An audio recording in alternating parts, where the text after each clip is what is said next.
Greetings, nerds. This is Tina Nerd. I'm your host, Sarah Belmont, and with me, as always, is our Mr. Producer, Will Paul. How are you doing tonight, Will?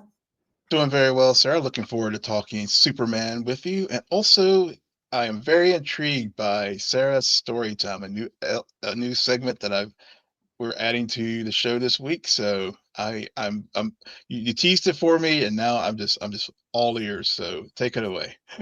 So, so when did I tease it to you? Like I sent you a message on a certain day this week. I think it was either Friday or Saturday. Yeah, it was. Yeah, No, it was Thursday. Thursday. Okay, yeah, the days are running together. Yeah, so I knew It's it was like okay. in the last. Yeah, yeah, It's okay. But yeah. this is all related, people. So strap in because I sent it Thursday night because usually in the past, I tend to go on a Sunday afternoon to the movie theaters. But I was thinking about things and some stuff I wanted to get done this weekend. And I was just like, maybe I should just go Thursday, right after work. I saw that there Mhm. was a time. And so I get off of work at 4. So I and there was a showing that started at Okay, 4. okay. Okay. Okay. Don't make me get out a whiteboard, even though we don't have video for this. Okay. This is definitely a whiteboard moment for me, but All everyone right. take notes. The movie started at 4 p.m. Okay. I get there, and on top of this, the night before, I end up arranging very last minute plans to A, go to this showing, and B, also my mom came with me. My mom, Oh, who nice. is, again, write this down for notes, people, 70 years old. Okay. She go into a superhero movie with me. Okay. And then we meet in the parking lot around, I think I get there over there by 4:15, get our tickets. Oh, here's another thing to write down. It's the 4 p.m. show, IMAX showing Okay. of Superman. We get in there.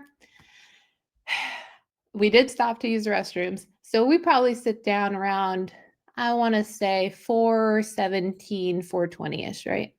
Okay. Still had 2 previews to go. It's me off. But we get there. Yeah. And then the movie starts. And I'm just like, "Okay, yep, just going, just flowing beat after beat." Yeah. And then next thing I know, we've probably we're at the first scene where Lois goes to the apartment and Okay. Clark's there. Okay, you know exactly the scene, and we Mhm. get into that scene as far as them kissing. Or I'm sorry, that was a bit tame. Makeout session, very Yeah. hot makeout session. And about like 2 minutes before she's like thrown on top of the thing, we're on one side of the theater. Out of nowhere, we hear, excuse me, sorry about it, everyone. We will restart the movie. And me and my mom are like, what? What is happening? What? Yeah, this is a big story, Will. I'm not Yeah. done. This Oh, isn't wow. even my point. No, Yeah. we're just very confused. Okay. I kid you not, the scene probably goes on for another 3 minutes, and Mhm. then next thing you know, black. Oh. And we're like, I'm so confused. Okay. Mhm. Everyone write down the number 1. Okay. That is 1. Okay. Okay. So they restart. And then I notice, I'm like, what? What? Hmm. So an IMAX screen. Mhm. So not direct center, but a little towards your left. It's almost like a panel, a very slim panel that is pixelated and purple. Oh, no. Okay. And so I was like, I didn't notice that the first time, but Mhm. now I do. And I think that that's what they are trying to fix. And I look at my mom, and my mom's like, I don't see anything. My mom. Okay. Okay. I have no idea how far we got. I think we get to at least definitely, definitely the crash landing, opening credits, about when we're making our way into the Fortress of Saltu, and fade to black. Oh my gosh. Okay, two. Okay, I won't continue. It went on Mhm. for 5 to 6 times. My To the point my mom finally saw what I figured out and looked at me and said, "Sarah, I've memorized the opening scroll." Hey, that's great. Okay, We should have had our own. okay. Um, and and and then it got to the point where I even was like, I don't care, even if they fixed it and this is the last time, I'm gonna go to the bathroom again. I was tired. So I so I think they had to do make up their minds Yeah. because there was going to be another showing, I think a little after 7. Mhm. So they just had to give up almost. They did get that panel corrected, Oh, good. but I kid you not. So I don't know for sure what time we finally started the movie. It was definitely after 5, Okay. okay? Oh, oh Because we gosh. didn't get out until after 7, Mm. okay? And I blame you for this, just FYI. It just Wow, part me. of me really blames you because you made me watch that scene, like, 6 months Oh, ago, that's and right. now That's I've right. seen it 8,000,000 times. Well, So you're so lucky. I thought about including it tonight, but I didn't. So Right. No, no, no, there's no yeah, way in hell if I'm watching that yeah, again. I've already yeah, seen it 1,000 times. I've seen it yeah, more than you, and you've seen the full movie twice. yep. So, okay, there's one other thing about this that pisses me off and makes this pretty much the worst movie theater, emphasis on theater experience I've ever had in my life.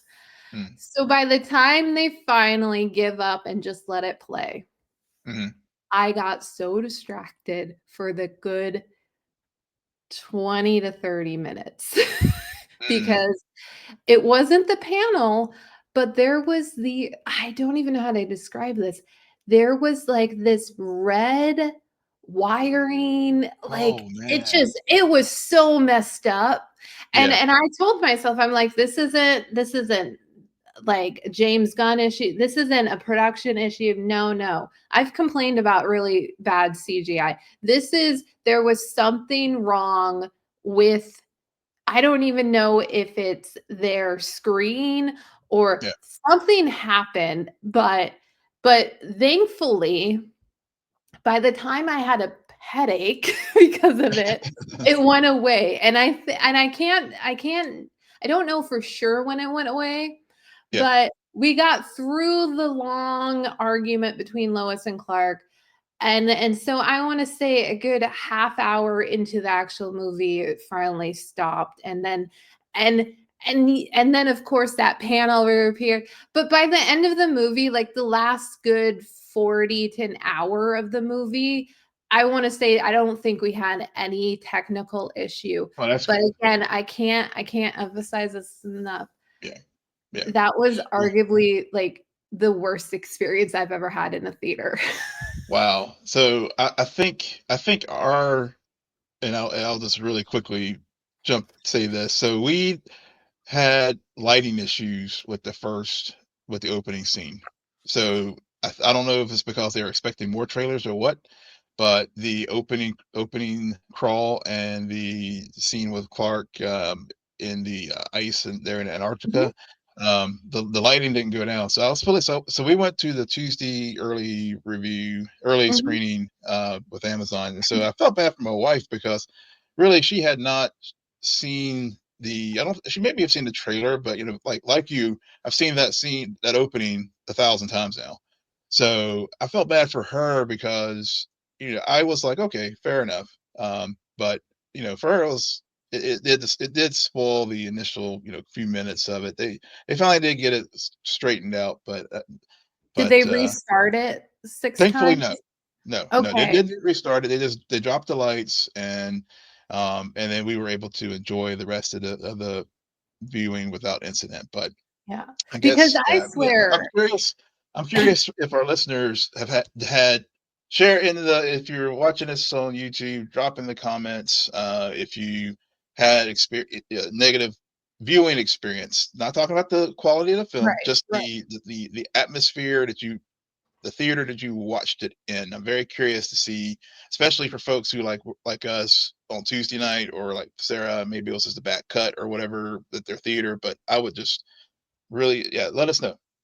Let Yeah, us know in the yeah. chat. Like, and I've seen, like, we don't have a huge theater. I've seen other movies in that, Yeah. like, that actual auditorium, and this is the first time that's happened. It was Yeah. bad, but, like, and it varied how long sometimes, like, I wanna say we kept going through the Daily Planet at least 2 of the 3 times, of Oh the gosh. 6 times. Like, sometimes we'd go long, and we would always stop, like, I wanna say, actually, I know when it first stopped. Now it's coming back to me. We Mhm. get through all the way through the makeout session, and we get we get into the first, like, Lex trying to convince the government Okay. to do Okay. something Yeah. about Superman. But it's just, yeah, like you said, emphasis on movie experience, because surprisingly, that didn't really dampen anything, but we are going to talk about the movie finally. I just had to get that out of my system because I have not I it was a little surprise for Will because I didn't Yeah. tell him anything about, like, when I was going to go see the movie, my Nope. thoughts on the movie, and I Nope. wasn't going to tell him that. I'm like, "No, I'm saving that all for the day because it's a doozy." Yeah. Yeah. Yeah. Well, now that we are at the movie, and clearly, if you've been seeing our socials, you know how I feel about it. But have this is I am for our listeners. I am getting Sarah's her impressions, my first time hearing it. So yes, we are about to talk about Superman. So stay, so let's do this.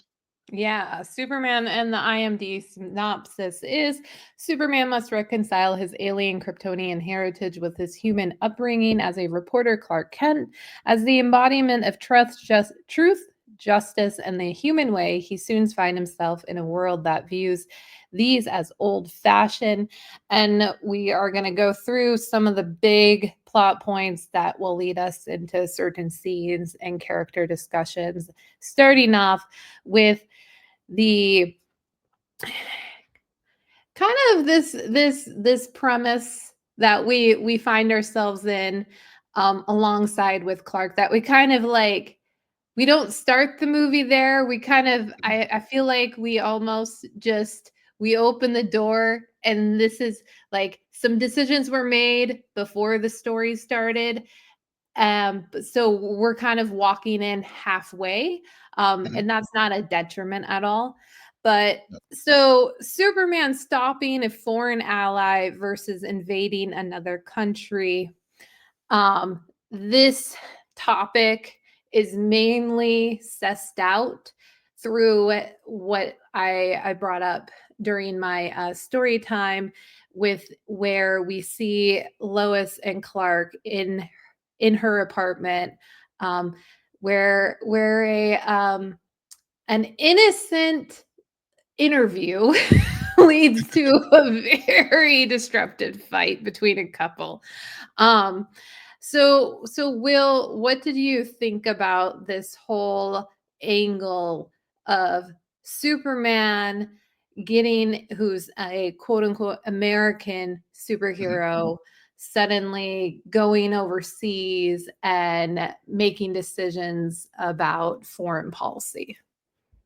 Yeah. So that whole interview session, a couple things. One, it as far as taking first in Superman 2025, I really, really liked how they showed Lois as a reporter, Mhm. and because Lois in the comics, I think even and maybe in some other live action iterations, she's a Pulitzer Prize winning journalist.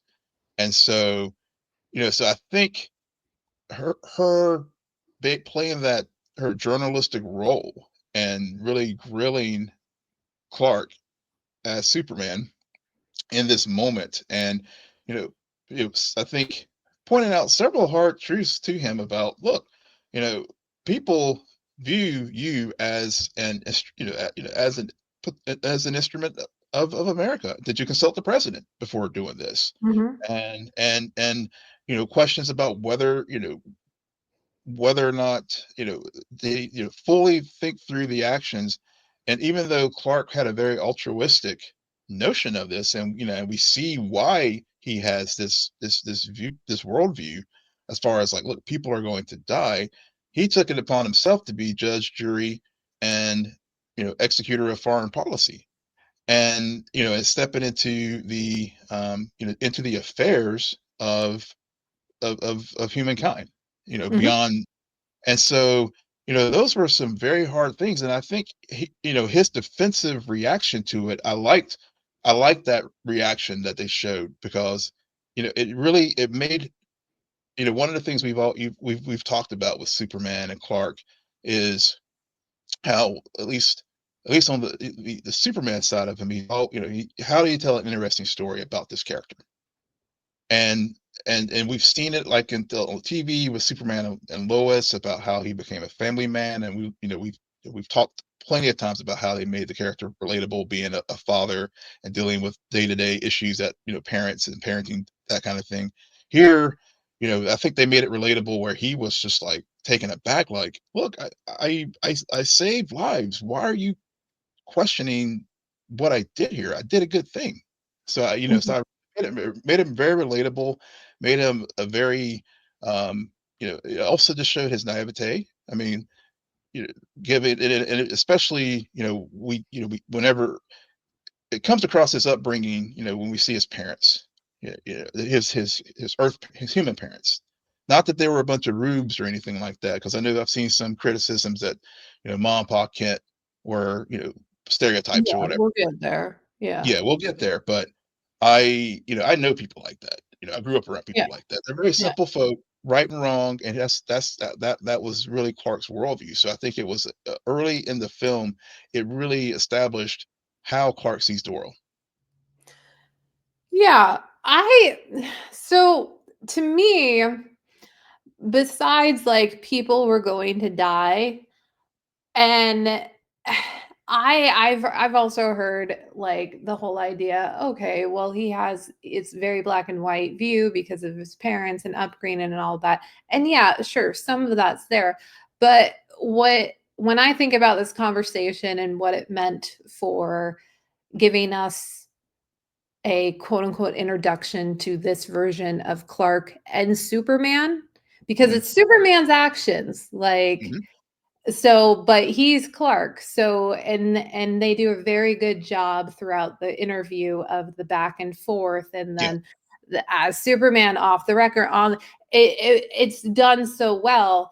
But before I get more into that, for me, what made this version so refreshing was the cockiness, because yes, there in past iterations he mhm, would have never said like when the question was raised, how do you think this interview is going, and he says, well, I think I'm doing great. yeah, Like exactly, not yes, iterations before would have not had that line, and that is yes, so good because yeah, which and it's not out of character, and it's no, not like you're rewind to the opening scene that I saw 10 times.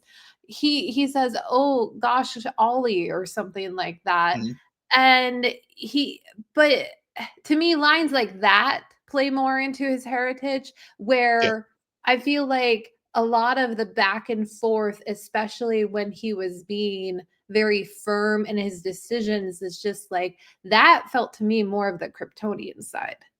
yeah, Like, no, I this is what I was meant to do. mhm, I'm doing this the way I was told to. mhm, partially. Yep. They've got wrecked. Yep.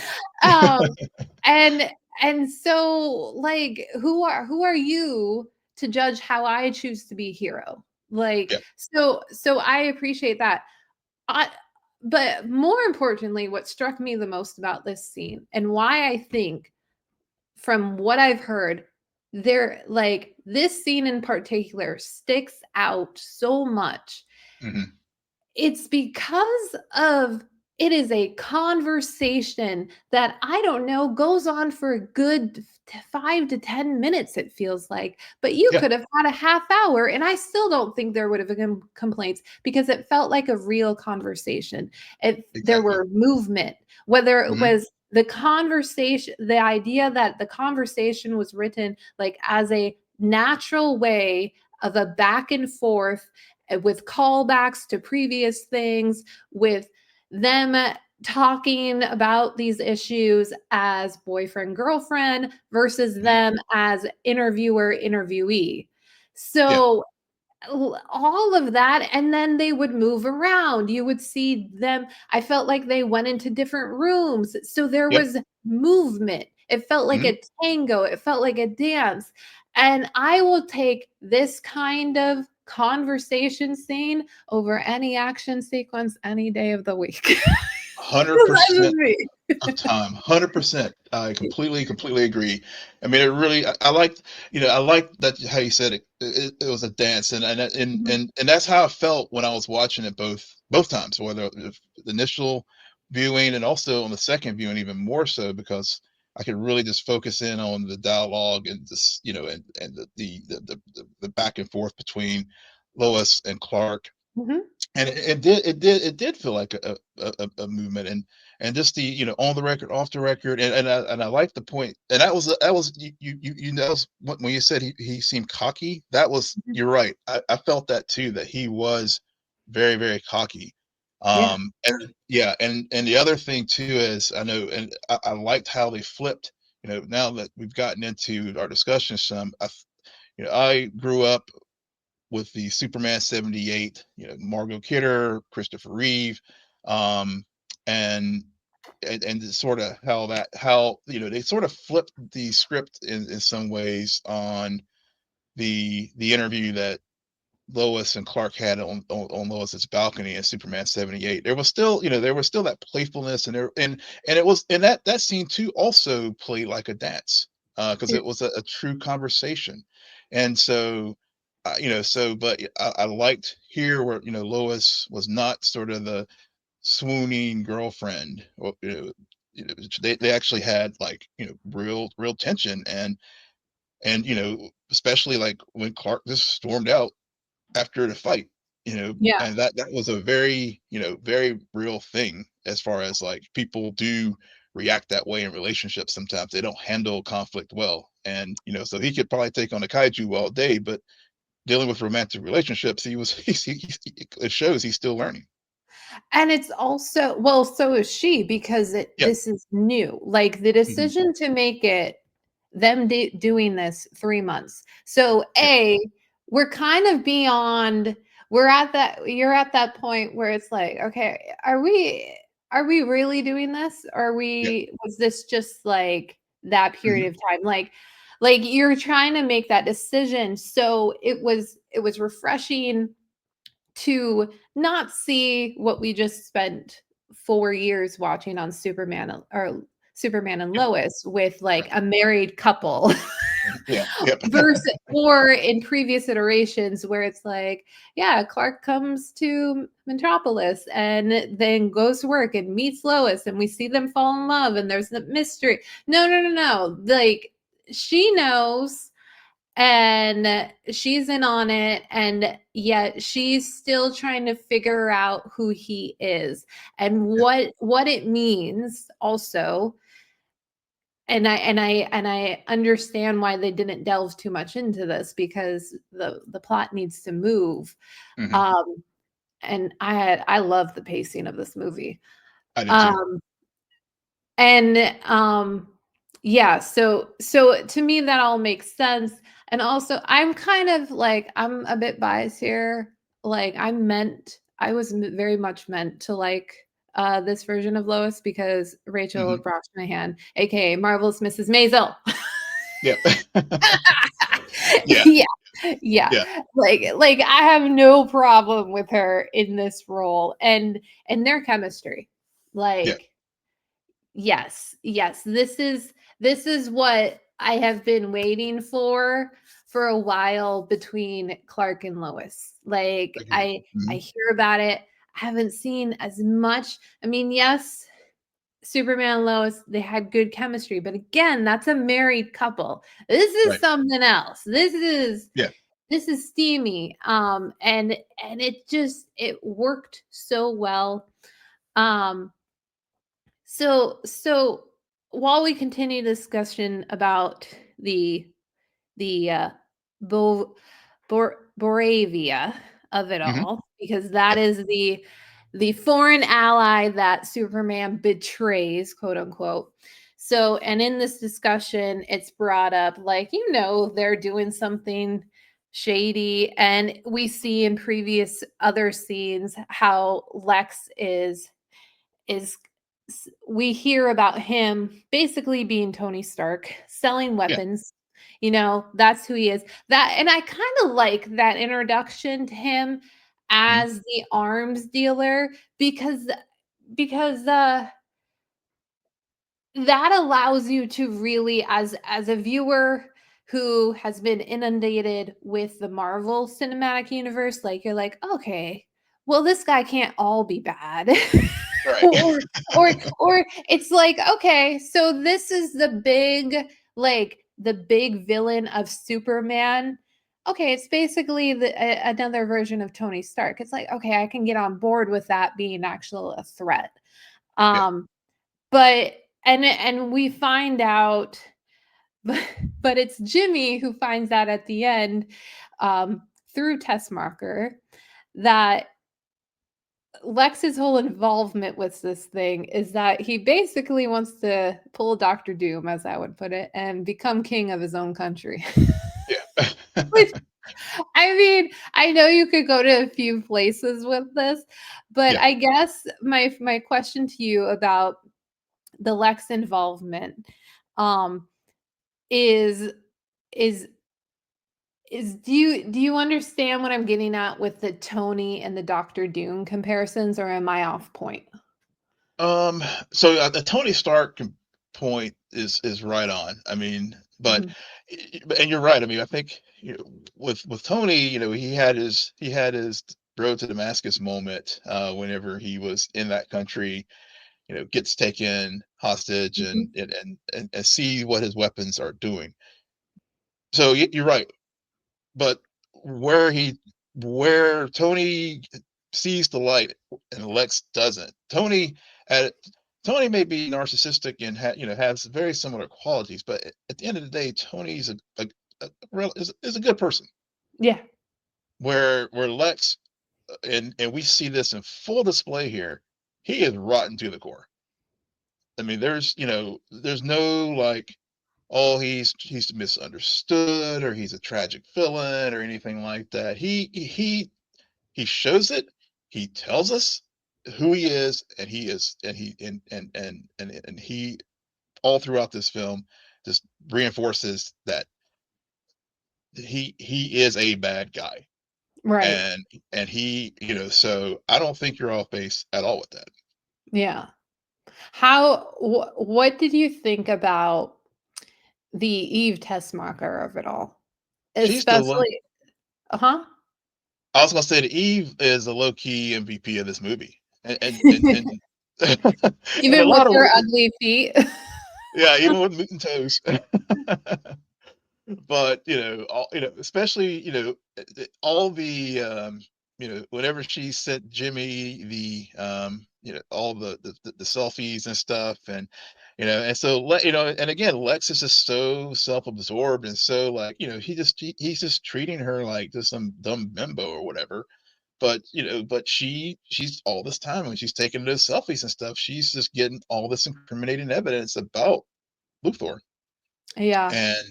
And so, so whenever it was time, and I love the way they portrayed Jimmy in this movie as well, because it was more comic accurate. I mean, because Mhm, in a lot of other live action versions of Superman, you don't see Jimmy Olsen having game, but mhm. this, but this Jimmy definitely does so. Everything from the stuff on his desk to it is more comic accurate as far as Jimmy Olsen just being a player, and Yeah, but also liked how they also there's he's the instead of the woman having a relationship with the sources. I mean, Jimmy's the they have that they do the gender reversal there, but also um I think they just they really that trio of Jimmy, Clark, and Lois really play well together, even if they're not together on the screen.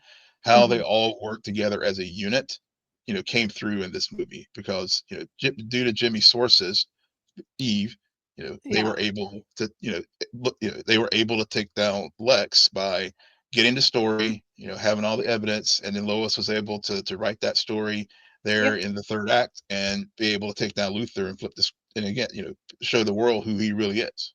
Yeah, like, he's the traitor, not Hmm. Superman, Yeah. and I I felt like it was more of a duo than a Hmm. trio, if I'm being Hmm. honest. Yeah. Just That's because fair. I feel like I mean, it's called Superman, so Yeah. we got more Superman arguably than we did Clark Kent, Yeah. especially as the reporter, Yeah. but and I'm fine with that. Like, it's not a gripe at all. I think why I think Hmm. um, Jimmy Olsen, he works in this movie because much like all of the ancillary characters, they don't divert attention from the lead, Hmm. or B, the main story. I Yeah. mean, and this goes into my final point about this Baravian arc is we all remember, like, I've seen the trailer one time, and I still remember the little boy holding up the flag asking for Yep. Superman to come. Hmm. It was a bait and switch because it turns out that occurs at the final act of the movie, and it's not Superman who comes to save the day because he got other shit to do. Yep. He got a ripping reality to fix. It's actually the Justice Gang. Sorry. It's Guy Gardner, Metamorpho, and Hawkgirl who end up stopping that conflict and saving Yep. that kid and Yep. everything. Also, Yep.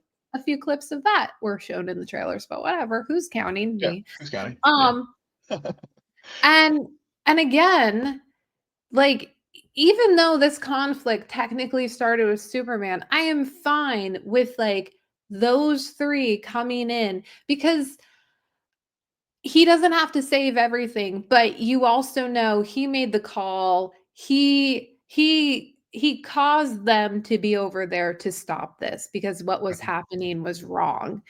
Mhm. On top of the realization that Lois and the Daily Planet members, like, "No, this is wrong." So it's I really enjoy, and I kept thinking about this, Will, after coming out of the movie. Everybody knows that this is one of James Gunn's best scripts. I think Yep. that's pretty clear. Yeah. Um And and I think about, like, well, why? Because if you look at his past, especially in this genre, he's done a lot more, um, ensembles. Mhm. And we've covered, I don't know if you remember this show, but The Flash, Yep. um, which it's called The Flash, Mhm. and towards the end or halfway through, however you wanna look at that overall series, it was like, "Okay, this is an ensemble, but I don't care about any of these people, and Barry's hardly on the show." Yeah. Like, Yep. this whole idea, "We didn't get enough backstory for this person, this or" I don't that criticism I'm not, ascribed to, mainly Yep. because if we did, you would have the opposite complaint. I would argue. You Yep. would come off of it, say, "Oh, we spent way too much time with Jimmy. Yeah. Way like, Exactly. he Ex distracted us." Because Yeah. he you can't have them go on these random missions and us be like, "Well, technically, you could have saved us 10 minutes because it had Yeah. nothing to do with the plot." Exactly, exactly. I mean, that that's one of the things I've heard some critics and people on the internet and other places saying the movie was overstuffed, and I'm just like, "No, it wasn't." No. I mean, to me, if it were to me, to your point, if it would have felt overstuffed if we went on all these little side journeys about these characters. But again, it's Superman, and I like the choice that Gunn made here by, yes, that opening crawl was just so powerful in so many ways because it contextualized everything from 300, 3 centuries or whatever it was. We've had metahumans on Earth. Yeah. And then 30 years Superman, 3 years ago he operated 3 day, Yep. etc. So it already, my mind was already like, okay, fair enough. I don't need to know Guy Gardner's backstory. Yeah, as a comic book fan, yeah, I know about Guy Gardner, but for a general audience, remember my wife, she's not familiar with Guy Gardner. Yeah.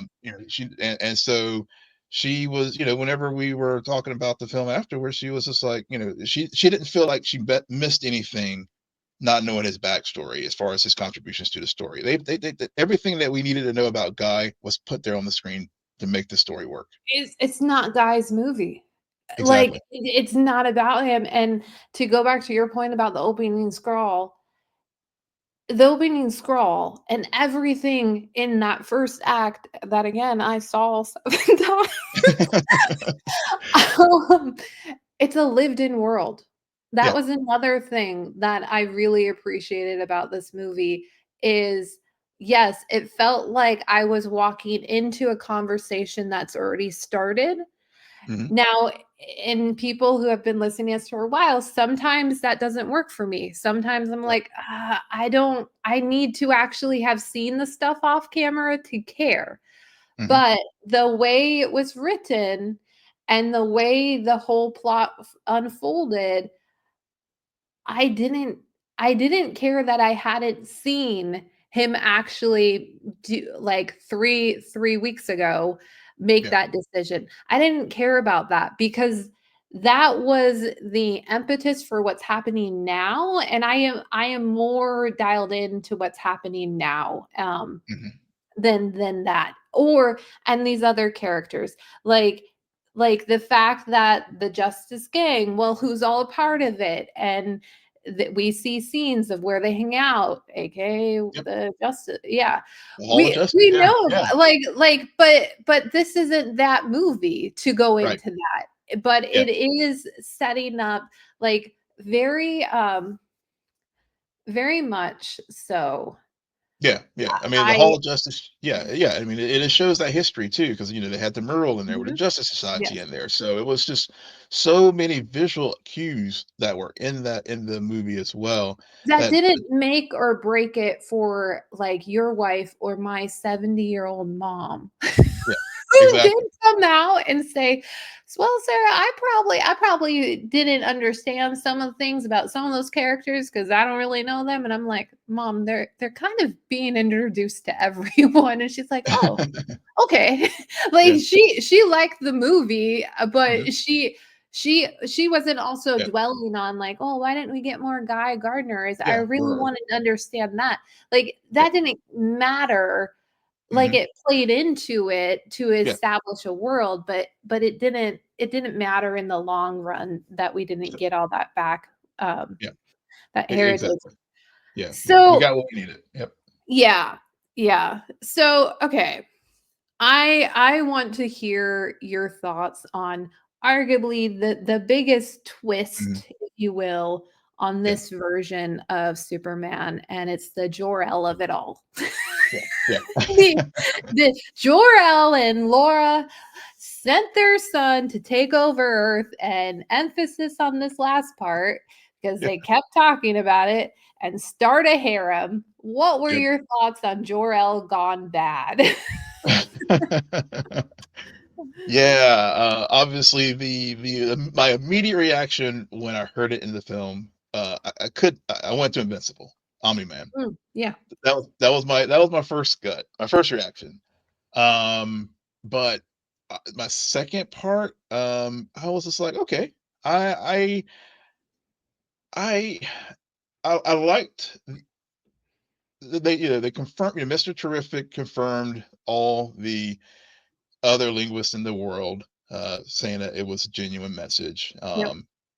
And so, so there was that piece, but I left. I liked it. I liked I liked the turn. I mean, it reminded me there is precedent in the comics as far as Jor-El, even I think even the first few seasons of Smallville, I think they teased a little bit that there was there was maybe the alternate mission, and Man of Steel, played with the whole terraforming thing. I thought about Krypton, the show that we both really enjoyed. Where in the second season of that show, where Brainiac actually had taken Jor-El, and adopted him. So I was like, okay, I'm on board with this. But the way that it was presented, especially in the context of all the things that we know about Lex, is y- I left the movie thinking it was real, that it was a Oh, genuine message. I did. yeah. Uh, Oh, even after they spent a lot of time to make sure it was clear to the audience that no, no, no. Wait, yeah, wait. You left the movie thinking it was real. yeah, Okay, yeah, okay, yeah, yeah, yeah. yeah, yeah. Which I think it is. And if they retcon that, that's when we outrage because it's like, Well, no, no. yeah, and you could retcon it because Oh, absolutely. there is the Kara of it all, Yeah. Which and I'm glad you bring up the Kara because I I will say in while watching the movie, did not think much of it. Did mm, not. I had a harder time digesting the fact that Bradley Cooper was playing yes, Jor-El, which because they yeah, restarted it for me, I was able to look up on IMDb and confirm that was Bradley Cooper because that was that took Bradley me Cooper. out immediately. I was like, "Wait, is Yeah, that Bradley Cooper? Like, what I, is it?" And yet I am one of those people who's like, "Is she Lady Gaga?" Like, I'm confused.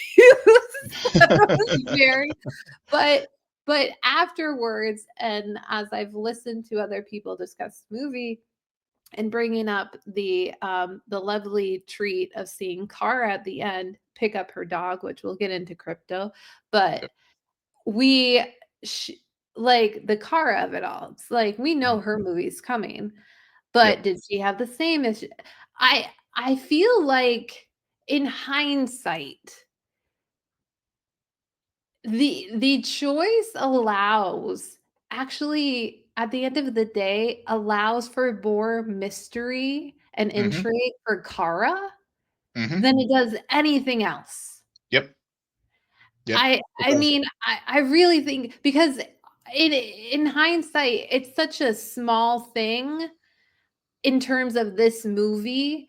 And yeah, yes, it leads into the great payoff at the end where he then turns on videos of his actual childhood in Smallville with his ma and pa. yeah, Like that all works, but it's those are very small things with in terms of everything else that is yeah, going on with this overall story that I yeah. think the real interest there lies in Supergirl. Yeah, yeah, because I mean, for folks many of our listeners are well versed in the lore, but just a quick thumbnail for folks who may not be as familiar. Of course, Kara is his first cousin. Um, they both, she was in Argo City, when and her father, Jor-El's brother, um, was big. They left.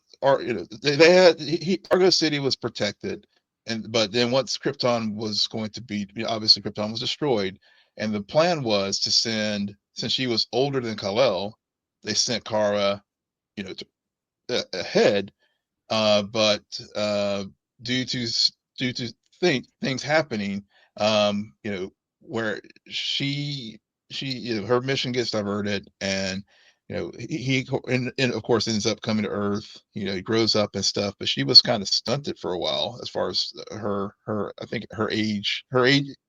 he caught up with her because her aging was suspended, and of course, obviously, Kal-El grew up, and he's now, I guess, in his 30s. Mhm. And so, um, yeah, and they're basing her version, they're basing the Supergirl version off of Woman of Tomorrow. And I think the quick thumbnail of that story is, I mean, I think she is, she's dealing with the loss of her, her family, and the whole thing about her, showing up drunk and stuff is, I think she's trying to find her place in the world, because her mission was to protect Kal-El, but of course now he's all grown up and can take care of himself. So what's my purpose? And Right. so, and the whole Jarrell of it all, I think getting into, because people are like, well, I have gotten, someone asked me the question, well, if Jarrell was planning on, creating a harem and repopulating Krypton Mhm. on Earth and all that kind of stuff, Kara is still a good person. So, is she evil too, or is she more like Kal-El? So, so again, they opened a door to be able to explore the Kryptonian backstory and world, and take the story in places that we haven't seen before in live action. So if they retcon it to show that, oh, no, Lex did actually doctor the message in Supergirl, then I'll be fine with that, because for the purposes of this film, and Clark finding his identity and who he is and his humanity and everything, it served the purpose for this film. And if they retcon it down the line, I'm okay with that. Okay, we are recording this, so that is on the We are record. recording it. I'm on the I'm record. going to say I'm pretty sure I wouldn't, but I don't know yet. I Yeah. don't know if I could take it. I Yeah. just don't like retconning. You make a decision, you gotta live with it, okay? Yeah. Well, What they does retcon Pa all the time in say? the comics, though. So Pa says, well, this isn't comics, so this is a live action yeah. film, okay? Yeah. Okay. Uh, uh, Pa says it's about the choices, okay? As a Hmm. filmmaker, James Gunn, you made a choice. You better stick to Yeah. it. Yeah. Um, and Wow. and Crypto. Yeah. Kara's dog, who Yeah. which find out at the end. It's teased in the beginning because it's a foster situation.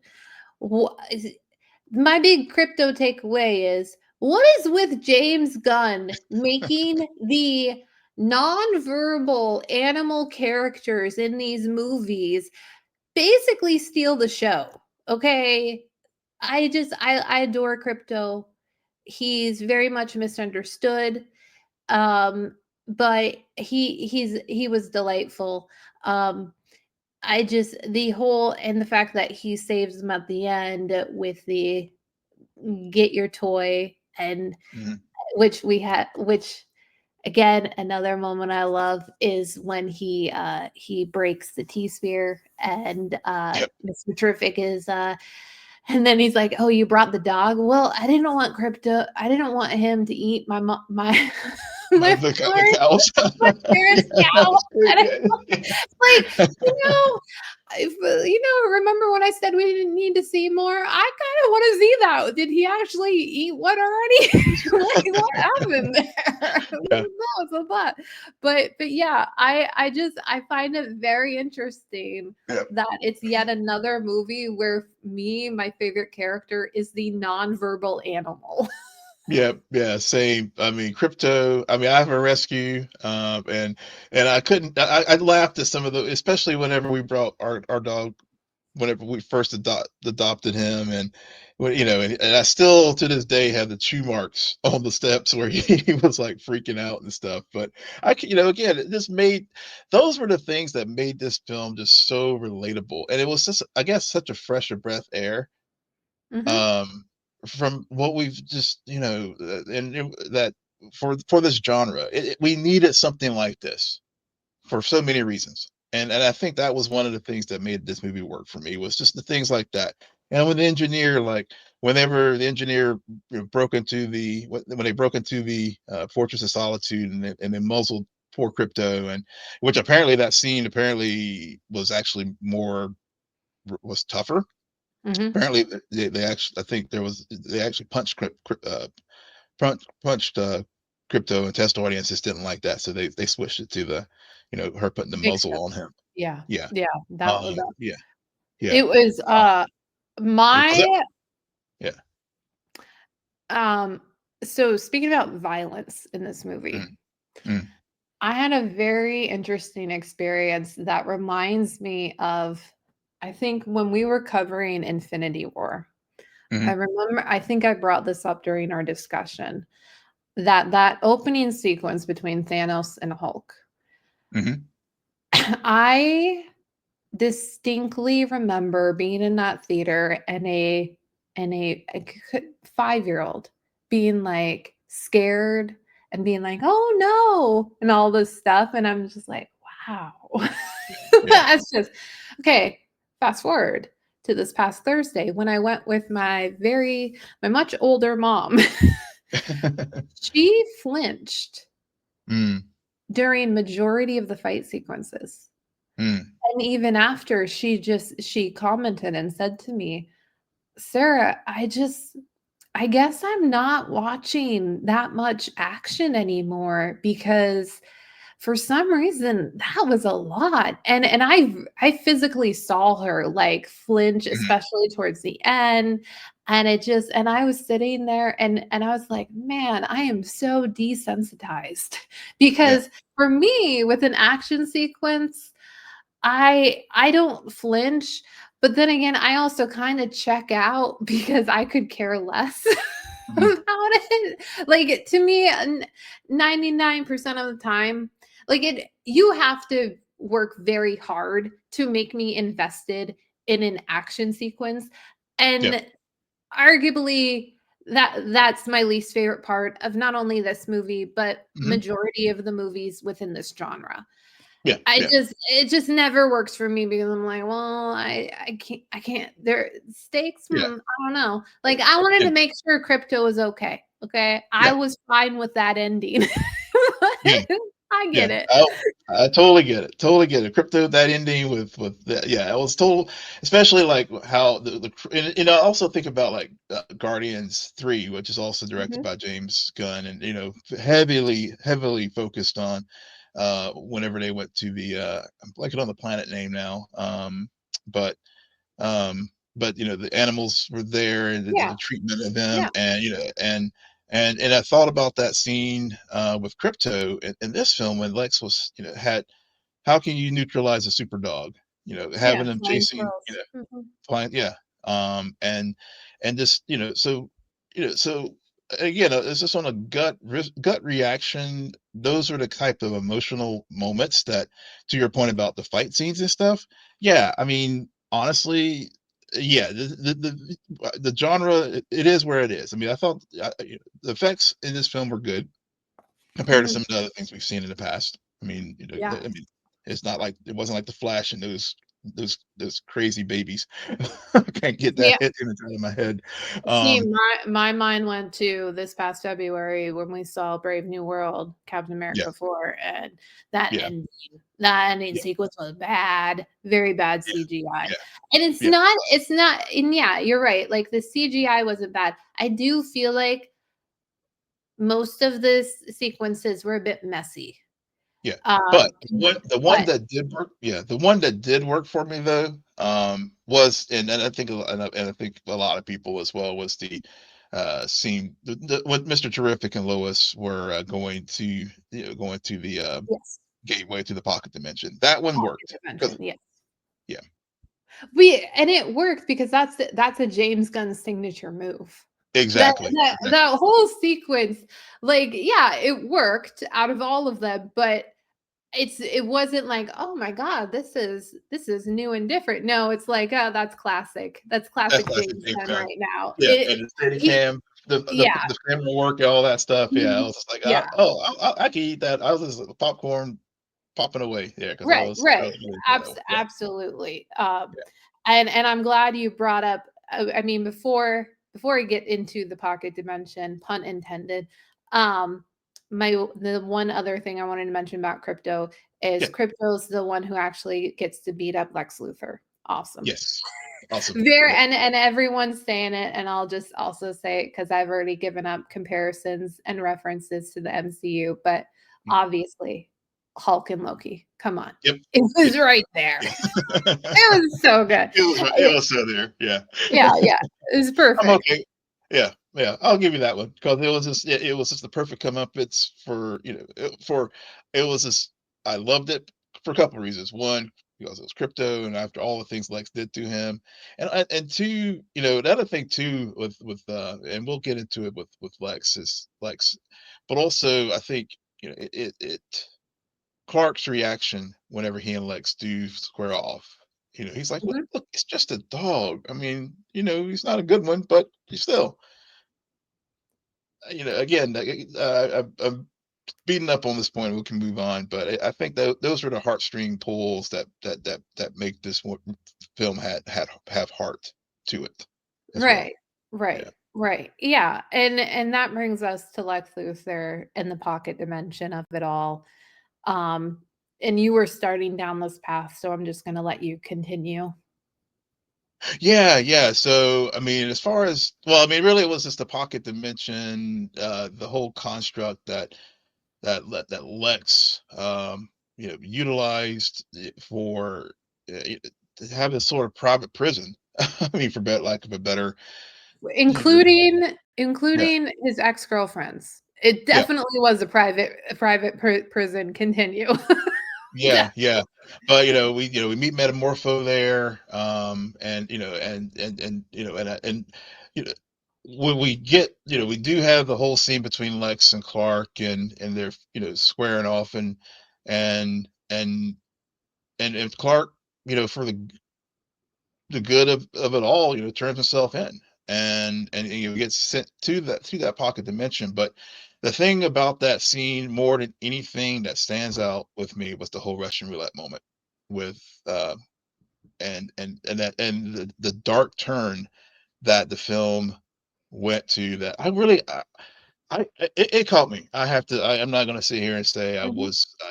that I did not that I saw that coming. I honestly did not, because of the tone of this movie was like very overall pretty light, and I mean it had its moments, but that captured everything I needed to know about Lex Luthor, and um and of course the film did go to a dark place, because how he just saw people, and it just really was a great juxtaposition between Clark and Lex as far as who they are as people.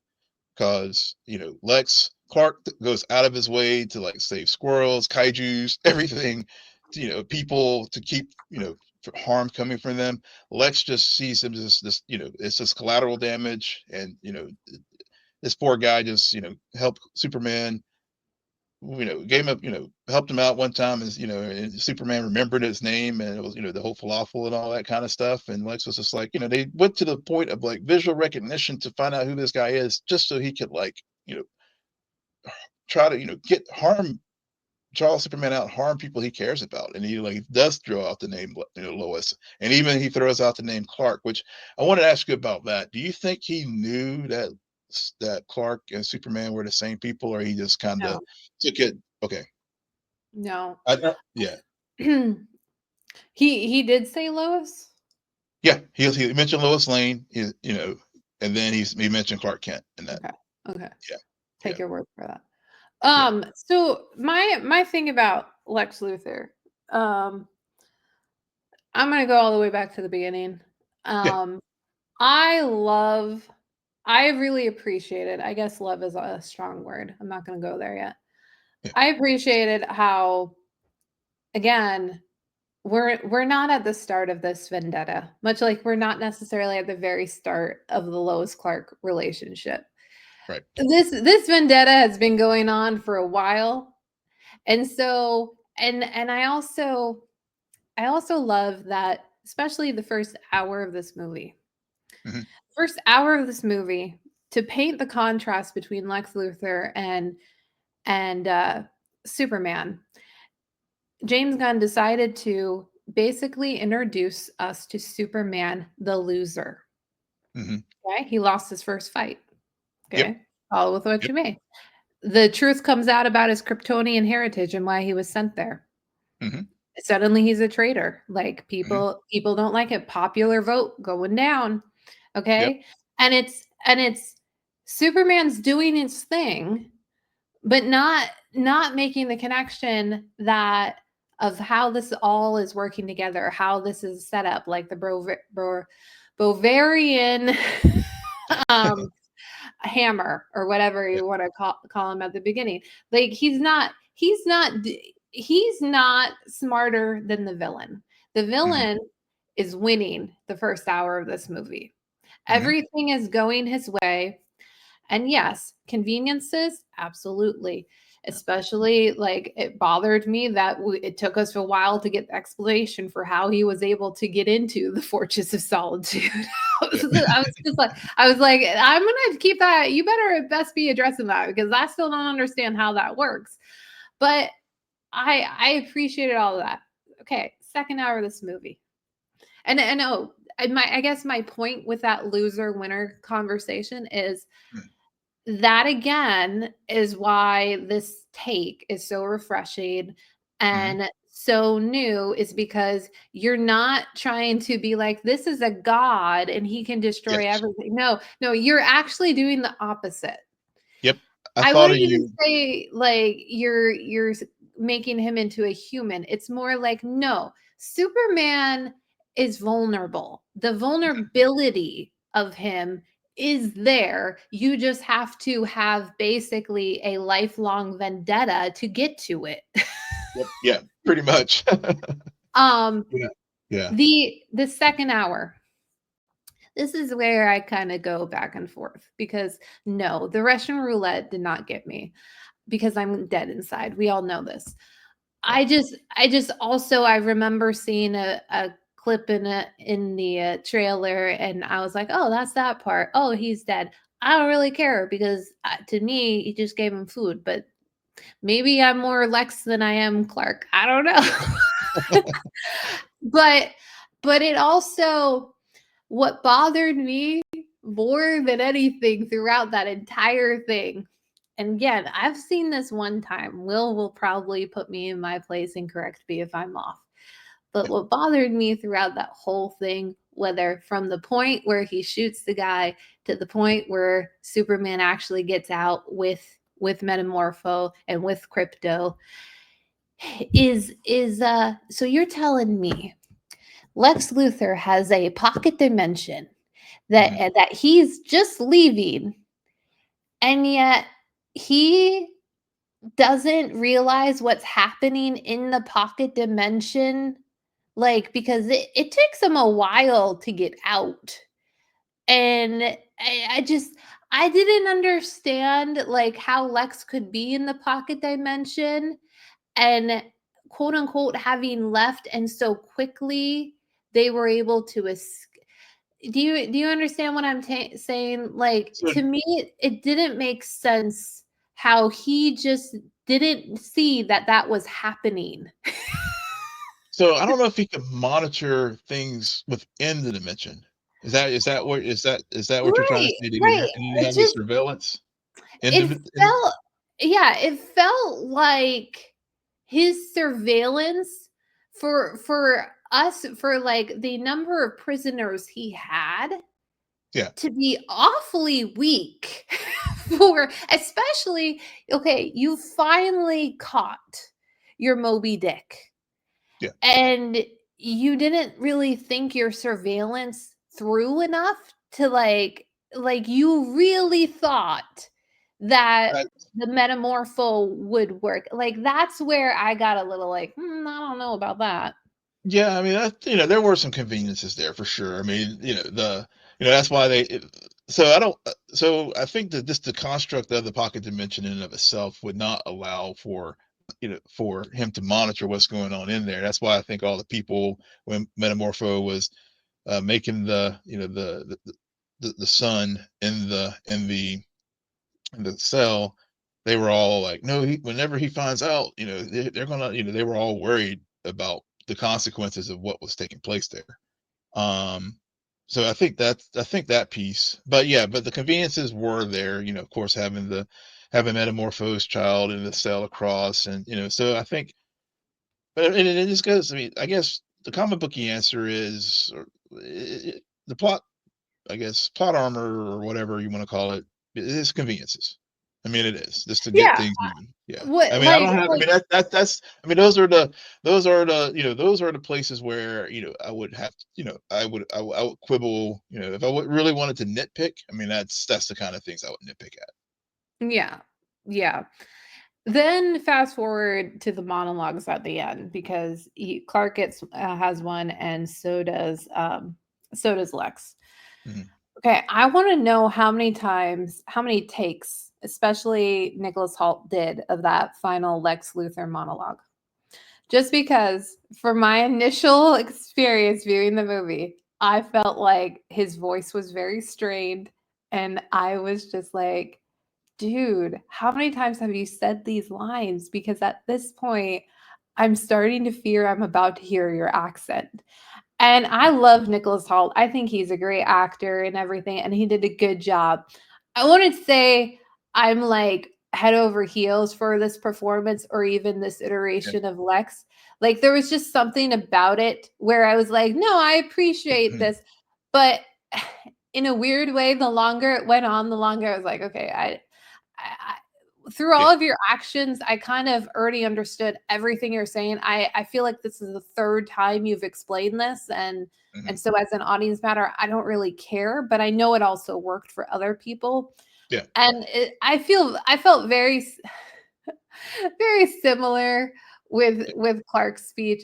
I just for some reason the monologues out of all the scenes in this movie, those two monologues in particular. And I go back and forth. I don't know if it's because how they were written or how they were performed. They felt I the think. most scripted. Yeah. I think for me, yeah, the Lex one. Yeah, that is. I don't think it was how they were performed. I think that was definitely a place where the writing failed the moment. Mhm. Um, I think you're right. It did feel scripted. I mean, I did like Soup Clark's and Corn Sweat's performance there more than I did Nicholas Holt's, I will say. Yeah, I would agree Uh, with that.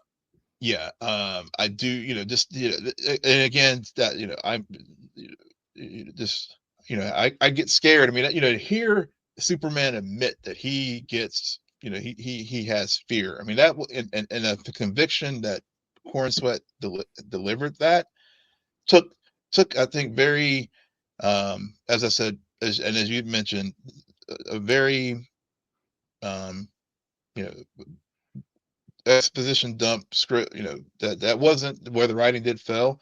His performance made me believe that, That's good. and it gave life to at least to what he was saying there.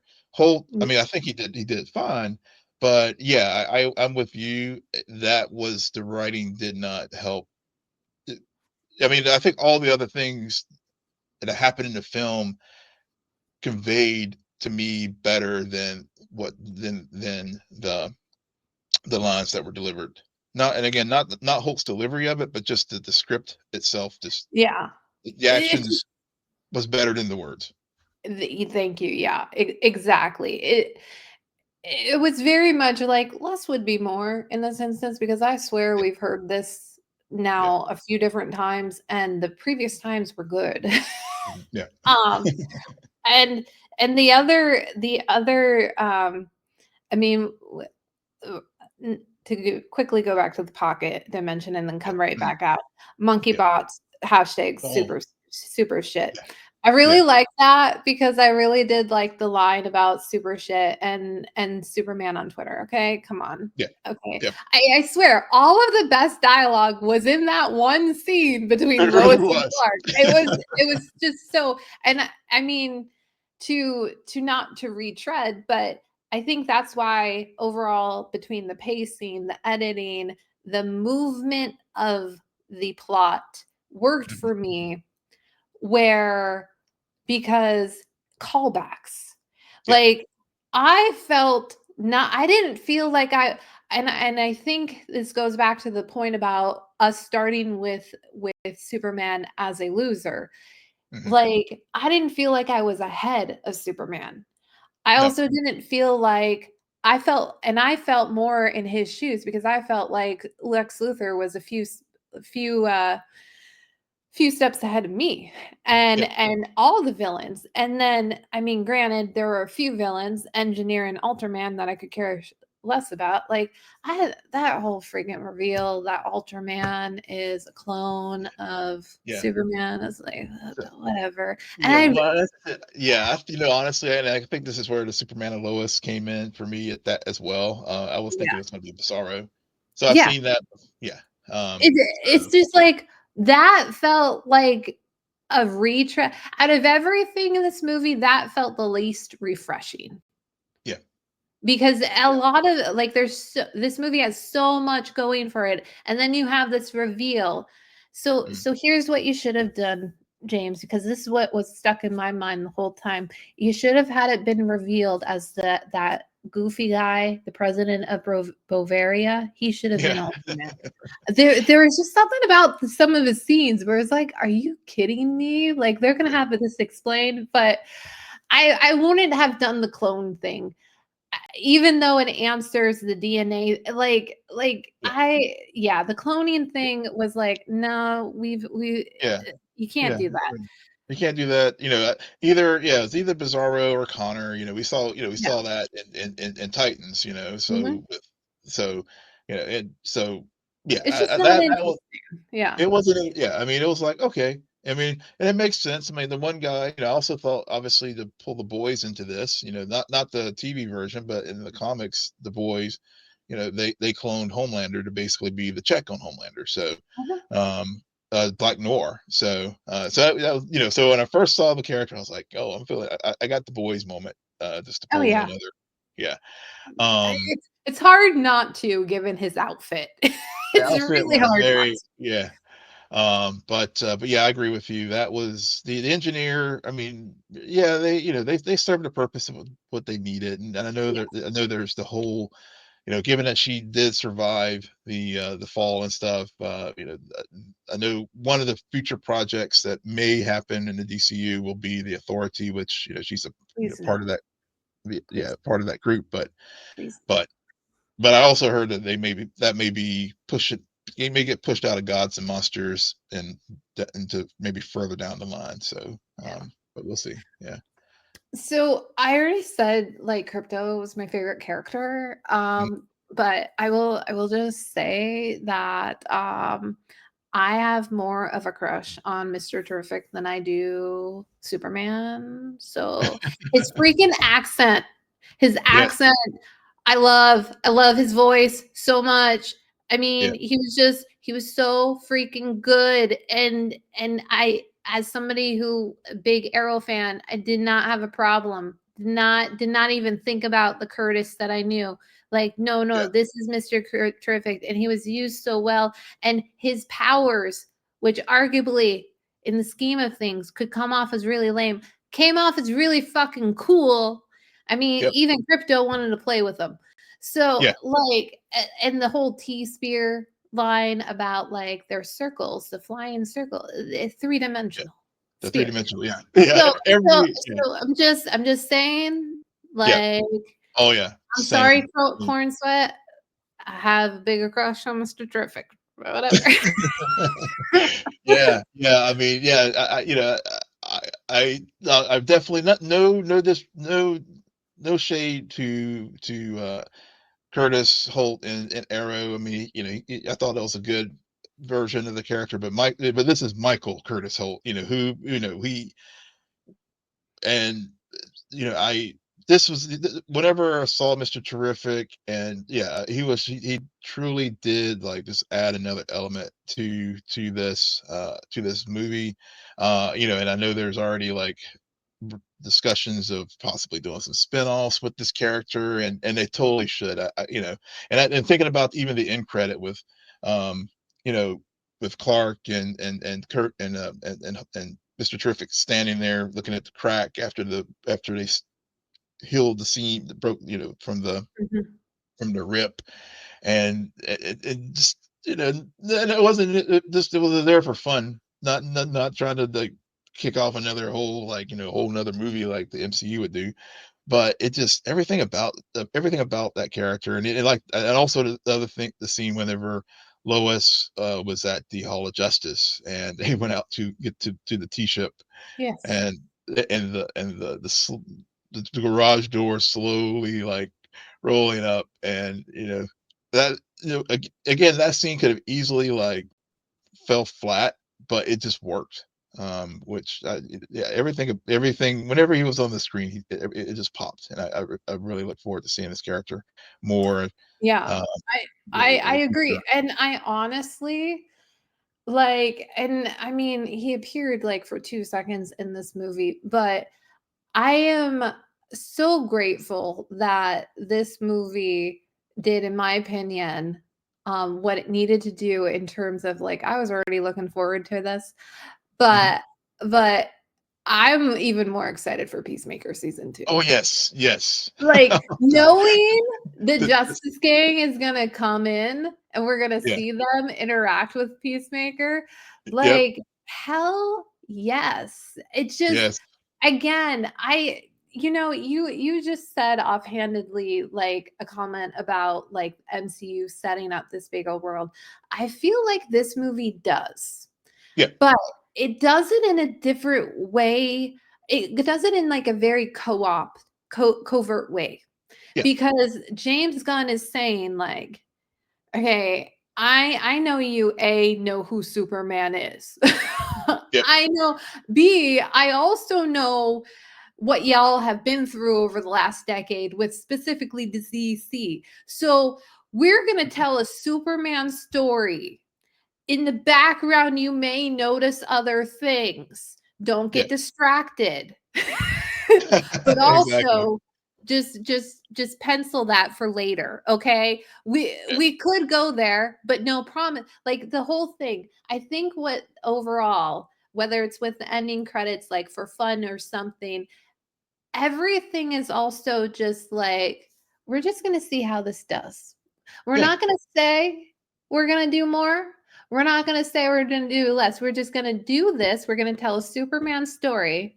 mhm, And we may put some things in there that we could may or may not future explored. Like, I think it's a very smart way to not necessarily start, but welcome viewers into a DC universe that has potential. yeah, yeah. And that and I said in my out of theater review, that was, James Gunn understood the assignment.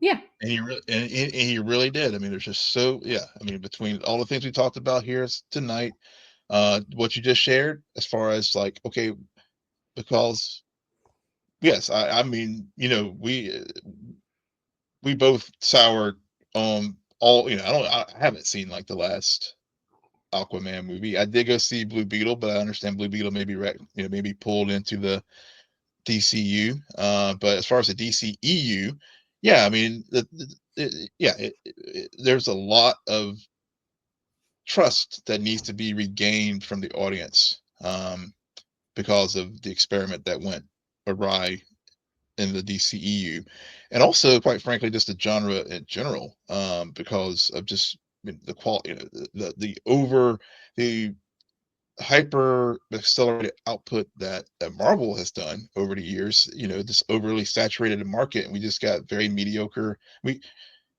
product. With a few peaks along the way, but overall, I think most people would agree that Phase 5 was overall a disappointment for Marvel. So, um, yeah, so he understood the assignment, Phase and I 4. really, yeah, Phase 4, yeah, Yeah, he definitely I I'm gonna take him out of I'm gonna take the universe because I've already shared my thoughts about all of that. I'm yeah, just gonna say, overall, for me, I mentioned a few big overall thoughts I've had about this movie and thinking about it. I like this movie. I'm not in love. I'm definitely not, other than Mr. Terrific. I really liked him. But I the enjoyable, mhm, um, popcorn, yeah, like, I'm obsessed with the pace. I'm Yeah. obsessed with the pace and the fact that it was a Superman movie. And yes, there were tons of ancillary characters, Hmm. yet nothing diverted from the story. And that's such a hard thing to do. Yeah. I mean, people, y'all have heard us talk about it, complaints, and people don't get it right. And so, my big takeaway is that I feel like more writers in this, screenwriters, sorry, Hmm. let me clarify, more Yeah. screenwriters slash directors need to first try to come up with try to do the ensemble and then focus in on one character, because I Yeah. think James Gunn's experience with the ensemble allowed him to really nail a single character story in a huge universe. Hmm. Yeah. So, Yeah. And to that point, I mean, you're right. I mean, and just thinking, about not only that, but the relationship, the core Lois and Clark, and both the scene that we saw where they had the big fight, but also the scene that I pulled up for the asset here, whenever he, the imps fighting in the background, and to your point about the ensemble, the Justice Gang, they got this. I mean, mhm, but Superman and Clark and Lois are the heart of this story. They and him understanding who he is and finding out and learning what his identity is, and the journey that we saw from him at the beginning of the film to the end of the film, and seeing how he found himself, and he found his belonging in this universe and on this earth in this film. And to your point, yes, it was an ensemble movie, and it definitely launched the universe so that we can now start seeing other characters. I love this film. I mean, it's just been forever since I've gone back within, to see a comic book movie, or any movie for that matter, twice in a matter of like 2 or 3 days. And it just really at its core was just a film that had heart, and and uh, and hope, which is what Superman really is about. And it just really shows a true understanding of this character, and I'm looking forward to seeing this iteration of Superman moving forward. David Cornsweat's awesome.